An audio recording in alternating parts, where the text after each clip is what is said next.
नमस्कार देवियों और सज्जनों, व्यालोक वाणी में आप सबका स्वागत है। हमारे साथ हैं सुपरिचित आप सभी के हमारे अग्रज वरिष्ठ पत्रकार धीरेन्द्र पुंडेर जी। सर, आपका बहुत बहुत स्वागत है। आज हम दो संस्थानों की चर्चा करेंगे साथियों। एक संस्थान वो भी 26 दिसंबर को ही जन्मा, पैदा हुआ, लेकिन वो धूल में धूल धूसरित हो चुका है। 26 दिसंबर 26 दिसंबर ही मैंने कहा, नवंबर निकल गया क्या मेरे मुंह से?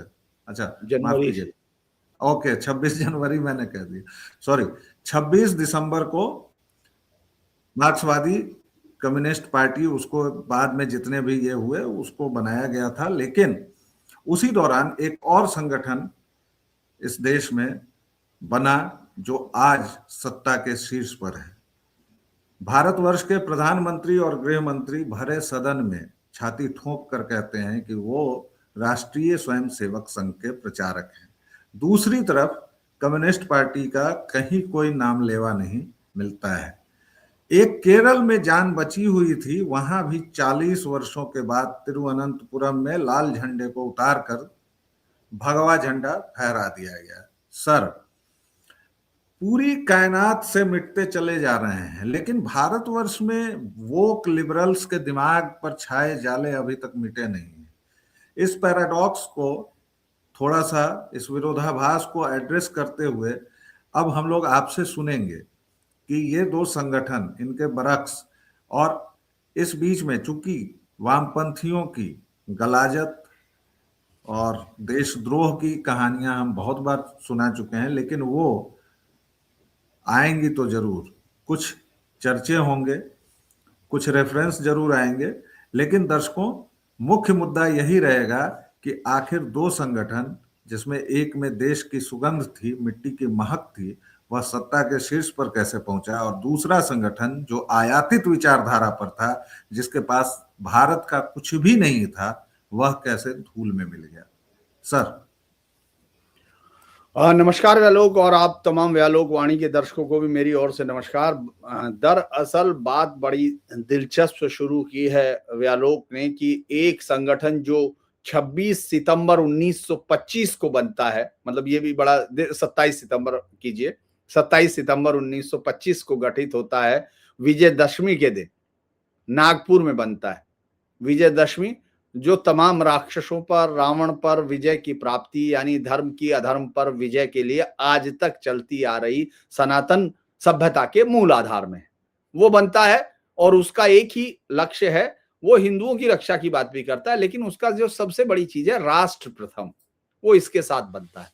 यानी एक राष्ट्र जो हजारों साल से निरंतरता में है, उसकी निरंतरता और उसकी जो परंपराएं, उनको प्रथम रखते हुए वो राष्ट्र, वो संगठन निर्मित होता है, जो आज देश के गृह मंत्री सदन में बड़े अभिमान के साथ बोलते हैं, बड़े गर्व के साथ बोलते हैं कि इस देश का प्रधानमंत्री और गृह मंत्री भी स्वयंसेवक संघ है। उसमें रक्षा मंत्री भी अब लाइन से है, वो तो आप किसी को भी कह सकते हैं, वो एक रिप्रेजेंटेटिव बात थी, क्योंकि उस संगठन पर लगातार हमला होता है उस पर, इसलिए क्योंकि वो राष्ट्र को अखंडन करने की बात कर रहा है। तो एक संगठन की कहानी वो इसलिए है क्योंकि तिरुअनंतपुरम में 45 साल से लगातार आबाद फरार ए रेड, जो जिसमें खून का एक दिखाने की कोशिश की जाती है, वो इसलिए नहीं कि रंगों से कोई दुश्मनी नहीं होती, लेकिन उस रंग का रिप्रेजेंटेशन करते वक्त जो आइडिया जहन में होता है वो जरूर बात की जाती है। तो खून, जो इंसानी खून को, हसिया हथौड़े को झंडे पर रख के लोगों को खत्म करने के आइडिया के साथ जो पैदा हुई, उसको अगर कोई रिप्लेस कर रहा है तो उसको केसरिया रंग रिप्लेस कर रहा है। ये बड़ा सिर्फ व्यालोक, ये सिर्फ ये एक बिंब भी है पूरी कहानी का, अगर हम ये कहें, यही पूरी चीजें पूरा रिप्रेजेंट कर देती है कि आखिरकार एक विदेशी और इतने लंबे से समय से आक्रांताओं के बौद्धिक ताकत बनी रही संस्था जब खत्म होती है तो उसका स्थान लेने के लिए इस देश की मिट्टी से जन्मी संस्था होगी। 1925 में उसका भी जन्म हुआ। 7 लोग बैठ के कानपुर में तय करते हैं, उससे पहले खैर ताशकंद में कह चुके कि मनमत राय ने वहां किया, लेकिन हम लोग उसको सिर्फ 26 दिसंबर से ही जोड़ लेते हैं। ये बड़ा दिलचस्प है जो सवाल, क्योंकि अगर इतिहास की हम लोग बात नहीं करें, चलिए जाने देते हैं कि उसने भारत की आजादी को आजादी नहीं माना, 4 साल तक उन्होंने सशस्त्र संघर्ष चलाया है हिंदुस्तान के खिलाफ, अंग्रेजों के खिलाफ नहीं, हिंदुस्तान के खिलाफ। मेरठ षड्यंत्र में बहुत सारी डिटेल्स अगर लोग पढ़ेंगे आजादी से पहले वाले, तो उनको पता चलेगा कि संघर्ष जो है सिर्फ अंग्रेजों के खिलाफ नहीं, उन तमाम कांग्रेस और तमाम चीजों के खिलाफ भी है जो उस वक्त आजादी की लड़ाई में है, क्योंकि उनको लगता है ये बुर्जुआ आजादी होगी। 4 साल तक वो लोग आजादी को मानते नहीं, वारंगल में बुरी तरह हारते हैं, तब जाके उनको वहां से आदेश आता है। स्टालिन 1951 में कहता है, रूस कहता है कि नहीं, अब आप इस आजादी को मानिए, क्योंकि Nehru is the part of the game. तो उसके बाद वो पहली बार कहते हैं कि लोकतंत्र में सहभागिता होगी अपने लक्ष्य की प्राप्ति तक। लोकतंत्र कोई लक्ष्य नहीं, लक्ष्य कुछ और है। तो आप ये समझ लीजिए कि आजाद लोकतंत्र में शामिल होना एक गिरगिट का मूव था। लक्ष्य है 6 इंच छोटा करना साथियों, लक्ष्य बस 6 इंच छोटा करना है, सर तन से जुदा करना है, 6 इंच छोटा करना है, समानता देख लीजिए जी। अब उसके बाद जो है 1951 के बाद वो लोग हिस्सा लेते हैं, लेकिन इस देश में अलग अलग जगह, आप ये सोचिए कितना जबरदस्त उन्होंने इस देश की दरारों को बढ़ाया, इस देश को ये किया कि उस समय भी अपने उनका प्रचार तंत्र बहुत मजबूत था, ये समझने की जरूरत है। क्योंकि कांग्रेस में जो लोग शामिल थे उनका आइडिया विदेशी था, ये कोई बात नहीं, इस देश की जमीन पर उन्होंने रह के, चूंकि इसी के थे, उन्होंने इसके साथ उसका सामंजस्य करने की कोशिश की और कहीं कहीं मूल अधिकार में वो साथ रहे।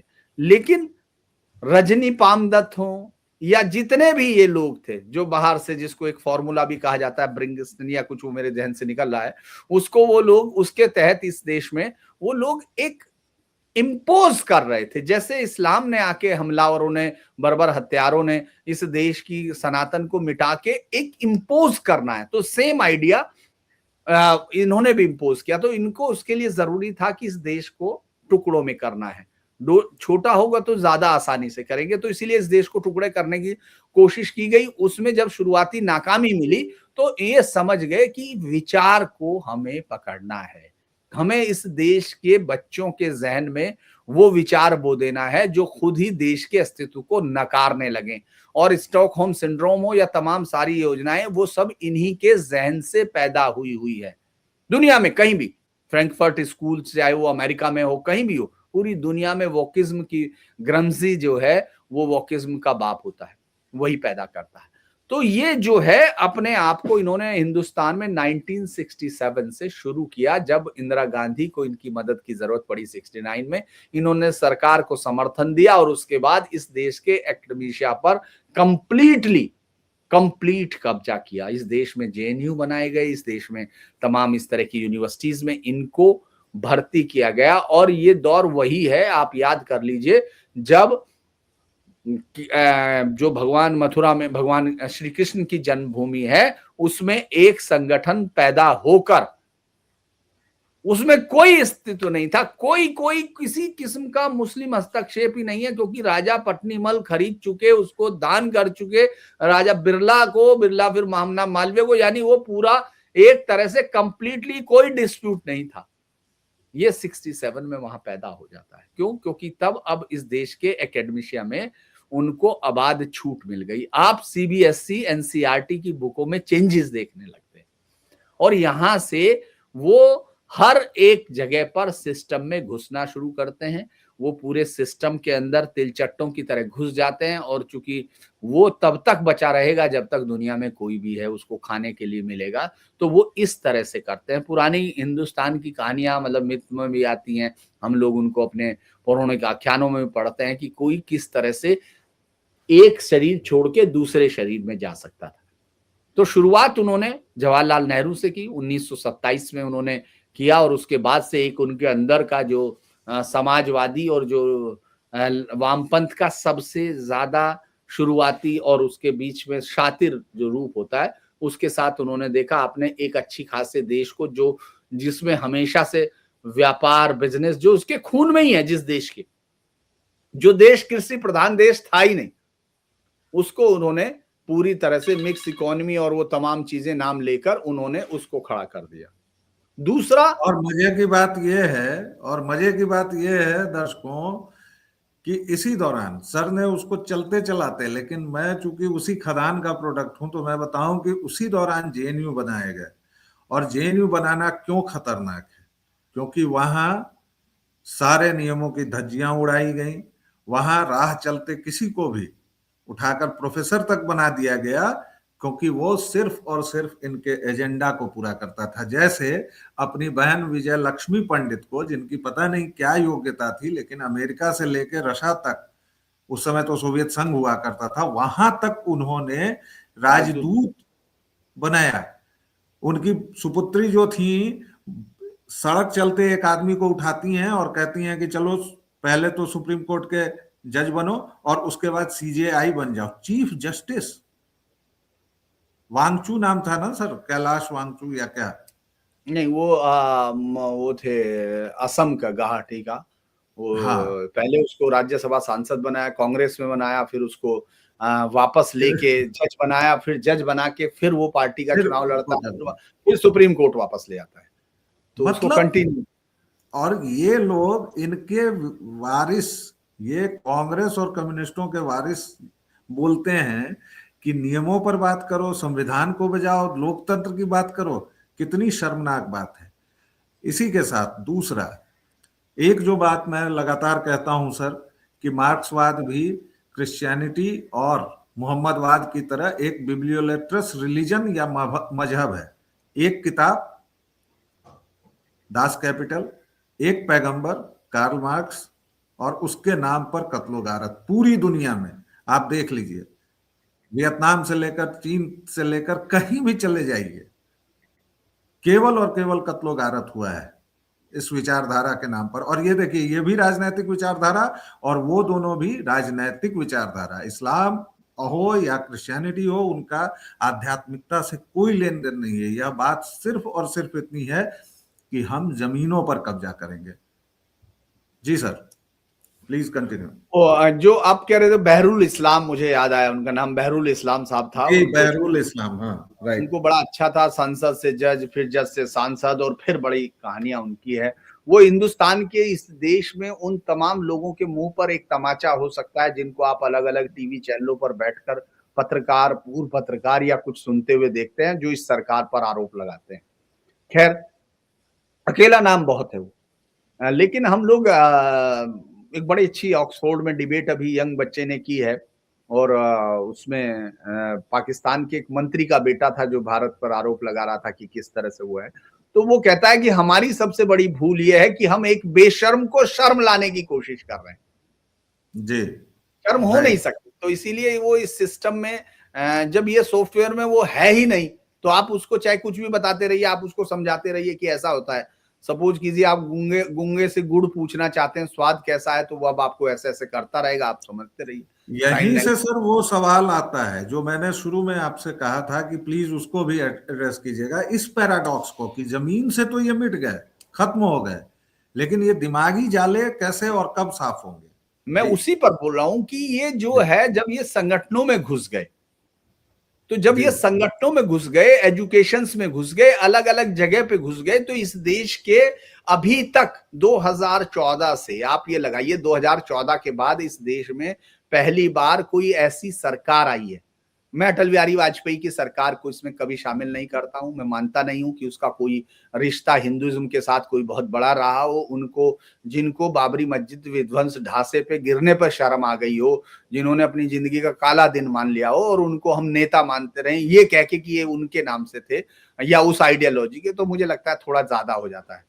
तो वो दरअसल आप ये समझिए, वो तमाम लोग उसी बौद्धिक प्रजातियों के दम से काम कर रहे थे, यानी जो अलग अलग जगह पर। अब आपने ये देखो, जैसे आपने कहा, मैं जेएनयू की इसी स्थापना को इसीलिए बता रहा था कि वो स्थापना भी इसीलिए की गई, उन्होंने मांगा कि वहां से हम इस देश को एकेडमिशिया ही नहीं, हम इस देश की ब्यूरोक्रेसी को कंट्रोल करेंगे, हम इस देश की जुडिशियरी को कंट्रोल करेंगे, और मैं दुनिया के सबसे शानदार प्रोजेक्ट्स में से कहूंगा जिनकी सफलता का दर इतनी ज्यादा रही हो, उसमें से जेएनयू।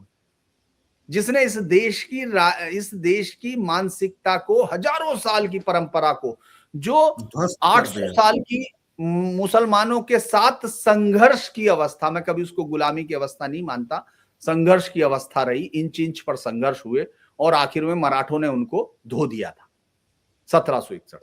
लेकिन उसके बाद अंग्रेजों के सामने झुककर गिरने की लड़ाई में भी अपने मूल्यों को कुछ न कुछ बचाए रखने की कोशिश को इस अकेली संस्था ने ध्वंस कर दिया। आप ये सोचिए, आपके अंदर की युद्ध क्षमता को खत्म कर दिया, जिसको अंग्रेज नहीं कह पाए। हम लोग भले ही ये कहते रहे मैकाले मैकाले, लेकिन मैकाले को असली बच्चे के तौर पर जेएनयू मिला, उसने उस परंपरा को आगे बढ़ाया। अब आप आज की डेट में भी जो अधिकारी 2014 बैच का भी है, सपोज कीजिए, जो अधिकारी, वो पढ़ के क्या आया होगा? नहीं, मैं तो 2021 बैच तक कहूंगा ना, क्योंकि 7 साल तो किताबों को बदलने में भी लगे हैं। वो तो अब किताबें जो बदलेंगी और जो कहेगा तब जाके नई पीढ़ी आएगी। जी, तो मैं आपको यही कहना चाह रहा हूं कि 2014 में सरकार के साथ जोड़ रहा हूं, इसीलिए जो सवाल आपका था कि 11 साल इनके हो गए, मैं ये बताने की कोशिश कर रहा हूं कि आप सोचिए, वो दुनिया का सबसे बेहतरीन सॉफ्टवेयर इन्होंने निर्मित किया, जिसने हार्डवेयर ही बदल दिया। एक देश का हार्डवेयर, एक सभ्यता का सिविलाइजेशनल चेंज कर दिया, और महज 50 सालों में। तो इससे सफलता का क्या क्रिएट होगा? क्योंकि उनको कम्युनिस्ट पार्टी की सफलता यह नहीं थी कि उसने इस देश में नक्सल के तौर पर 40,000 60,000 लोगों को मार गिराया। यह सफलता नहीं है उनकी, ये सफलता नहीं। उन्होंने केरल बंगाल में जिस तरह का अतिवाद का राज किया, कन्नूर मॉडल पैदा कर दिया, दूसरी पार्टियों के विचार को नहीं, उस विचार में जिसमें विचार है उसी को मिटा दो, वो वाले मॉडल की बात नहीं है सफलता। सफलता ये है कि वो नहीं है तब भी वो उनके आइडिया काम कर रहे हैं। ये उन्होंने जेएनयू से पैदा किया। जेएनयू से जो आईएएस पैदा हुए, जो मैं बहुत सारे लोगों से मिलता हूं, ऐसा नहीं है कि हम लोगों में, मेरी पत्रकारिता में तो मैं तमाम, चूंकि मैंने काम किए हैं इन्वेस्टिगेशन से लेके तमाम किस्म की फील्ड में, इतनी रिपोर्टिंग, इतना वेरिएशन बहुत रेयर होता है पत्रकारिता में जो मैंने किया, तो वेरिएशन के लोगों से मिला। वो लोग, चूंकि उनके पास वो अब हार्डवेयर ही नहीं बचा, आप सॉफ्टवेयर बनाते रहो।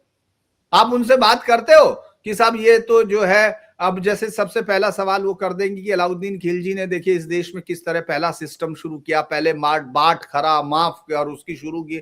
अब आप कहोगे कि भाई साहब आप सुनो तो कहेंगे किताब निकाल के दिखा देंगे। अब वो किताब में जब लिखा हुआ, वो तो उस पर यकीन करेगा ना। तो ये इसीलिए इसकी कामयाबी का जो राज है वो ये है कि उन लोगों ने अलग अलग, और चूंकि कोई भी आदमी जिंदगी के आखिरी हिस्से में अगर वो 80 साल 70 साल एक विश्वास के साथ जिंदा रहता है व्यालोक, तो फिर उसको जब आप लास्ट में बदलने की कोशिश करते हैं तो वो इस बात से पूरे प्राण प्रण से इनकार करता है। उससे आपके जो विचार है, जो नया है, जो भले ही सही हो, वो उसका विरोध करता है, क्योंकि वो अपनी 80 साल की जिंदगी को झूठ नहीं कहलाना पर नहीं लगाना चाहता है। तो उसने ठीक है, हमने समस्या को समझ लिया, उसके विस्तार को समझ लिया, अभी जो चीजें हो रही हैं उसको भी हम देख रहे हैं। अब आगे की राह क्या है? केरल फतह हुआ, हालांकि पूरा नहीं हुआ है। तमिलनाडु में इस बार मुझे पूरी उम्मीद है कि ये जो हिंदू विरोधी क्रिप्टो क्रिश्चियन सरकार है वो चली जाएगी। आगे की राह क्या?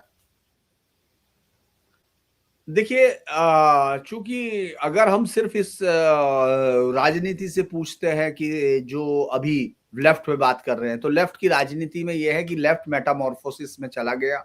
जैसे आप तितली के बारे में, जब उसका प्यूपा, इल्ली और उसके रूप में बदलता है वो, तो आप तीनों का अंतर नहीं कर, और तो आपको तीनों को एक साथ नहीं जोड़ पाते, कंप्लीटली चेंज होता है। अगर आपने साइंस नहीं पढ़ा या किसी ने देखा तो तीनों को अलग मान लेगा। तो इसी तरह से हम अब लेफ्ट के इस मेटामॉर्फोसिस को अलग मान रहे हैं, जबकि कांग्रेस अब वही है। हाँ, राहुल गांधी और प्रियंका गांधी के आसपास जो भी विचार हैं, जो आप राहुल गांधी के विचार सुन रहे हैं, जो तमाम चीजें हैं कि तोड़ने की कोशिशें जितनी हो, वो सब उसका नया एक्सटेंशन है। उनके जो एनएसी बनी थी, याद कीजिए, नेशनल एडवाइजरी कमेटी, जो सोनिया गांधी जिसकी हेड हुआ करती थी और जो पैरेलल बॉडी हो गई थी, जो इस देश की सारी पॉलिसीज पर नजर रखती थी, उसके सारे लोगों को जोड़ लीजिए, जेआर ड्रेस से लेके तमाम अरुणा तक, एक एक को देख लीजिए। तो अब वो बदलेगा, ये लड़ाई यहां खत्म नहीं हो रही है। आपको लग रहा है कि वो पॉलिटिकली एक फिजिकल प्रेजेंस खत्म हो सकती है, जैसे उत्तर प्रदेश में खत्म हो गई। मुलायम सिंह यादव, मित्र सेन यादव को लेके उनको जो बचा कुचा था वो सब खत्म कर दिया। क्योंकि देखिए पूरा जो डिसीजन है, जो पूरे लेने के फैसले लेने की ताकत है कम्युनिस्टों की, वो जातिवाद, क्षेत्रवाद, भाषाईवाद, इन सब को जोड़ के है, टुकड़े बना के है। वो कभी कंपोजिट में नहीं सोचते, वो उसी तरह सोचते हैं, टुकड़े टुकड़े ब्लॉक बना के। तो मुझे लगता है कि वो अब बदलाव पार्टियों में हो जाएगा। लेकिन एक बड़ी अच्छी बात यह है, जो मुझे लगता है कि इस देश की राजनीति में बात होगी, कि एक सेट संघ ने कर दिया, संघ ने ये इस्टेब्लिश कर दिया कि अगर आपको अब इस देश की राजनीति में जगह बनानी है तो आपको पहले इस देश का बनना पड़ेगा। प्रधानमंत्री मोदी का मुकाबला करना है तो आपको पहले भारतीय बनना पड़ेगा, उसी के बाद आप फैसला कर पाएंगे। और मैं इसको ऐसे भी देख लेता हूं व्यालोक कि जिस तरह से अब हम देख रहे हैं कि बच्चे रेप में वो जो क्या गाते हैं, वो रेव, और सब लोग रैप गाते हैं, क्लबिंग कर रहे हैं वो भजन की, जी सब कर रहे हैं, रैप से लेके तमाम चीजों पे। और वो कोशिश कर रहे हैं वापस जाके देखें। जैसे मैं रोज देखता हूं कि वो बहुत सारी पोस्ट आती हैं जो रिक्लेम अवर टेम्पल, सनातन, तो वो उनके साथ अगर उनकी रिसर्च देख रहा हूं तो मुझे लगता है कि वो एक देश को खोज रहे हैं। देखिए, देश में राजनीति होना ही एक देश के जीवंत रहने का प्रमाण है, लेकिन देश पर राजनीति होना देश के खत्म होने की तरफ, दिशा की तरफ कदम होता है। उन लोगों ने यही किया था, वो देश पर राजनीति कर रहे हैं, वो बांग्लादेश के सामने डिस्कस नहीं करना चाहते, और ये चीजें खुल के सामने आ रही हैं। ये अच्छी बात है कि अब सारी केचुलियां उतर गई हैं तो लोगों को दिख रहा है, सारी केचुलें उतर गई हैं, और इसके पीछे तकनीक का और सोशल मीडिया का एक बड़ा हाथ है साथियों, और इसको मत भूलिएगा। और शायद इसीलिए, चूंकि उनको इससे चिढ़ है कि अब उनके जितने भी पीर और खादिम थे, उन सब के चेहरे से जनता ने नकाब उतार कर, नोच कर फेंक दिया है। अब अगर रोमिला थापर कुछ बोलती हैं तो उसको बच्चे राशन पानी लेकर चढ़ दौड़ते हैं, जबकि हमारे समय में ये था कि रोमिला थापर जी आ रही हैं, धीरे से बोलिए, जैसे मतलब वो चलती फिरती किंवदंती बन गई थी, जैसे चल। तो अब इन लोगों ने वो काम किया है जनता ने कि, और देखिए कहावतें भी देखिए, मैंने अभी पीर और खादिम जानबूझ कर कहा, वरना वो क्या कहते हैं, गढ़ों मठों को तोड़ेंगे। काहे भाई, दरगाह को काहे नहीं तोड़ोगे, मठों को ही और गढ़ों को ही क्यों तोड़ोगे? गढ़ों मठों को तोड़ेंगे, इतिहास की धारा मोड़ेंगे। अरे दरगाहों को, मस्जिदों को क्यों नहीं? क्या मतलब है तुम्हारा इससे? भाई हमारे गढ़ हैं, हमारे मठ हैं, मठ में हमारे देवता रहते हैं, ऐसा थोड़े है। तो ये कहावतें भी अब बदल रही हैं। अब हमारे जैसे लोग सुचिंतित तौर पर पीरों खादिमों का नाम लेते हैं, हवस के पुजारी ही क्यों?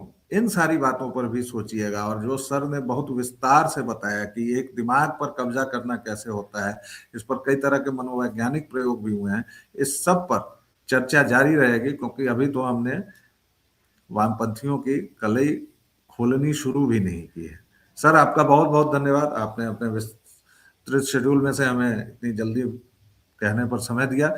दर्शकों श्रोताओं, व्यालोक वाणी को जिस तरह प्रेम दे रहे हैं, प्लीज देते रहिए, शेयर, लाइक और सब्सक्रिप्शन के तौर पर अपनी प्रेम की वर्षा कीजिए, और हमें भींगने में बहुत मजा आता है। सर का न्यूज पॉइंट है, धीरेन्द्र पुंदिर न्यूज पॉइंट, इस पर आप जाएं तो बड़ी काम की और बड़ी रोचक और नई जानकारियां मिलेंगी, इतना मेरा दावा है। बाकी स्वस्थ रहिए, मस्त रहिए। जय श्री राम। जय श्री राम।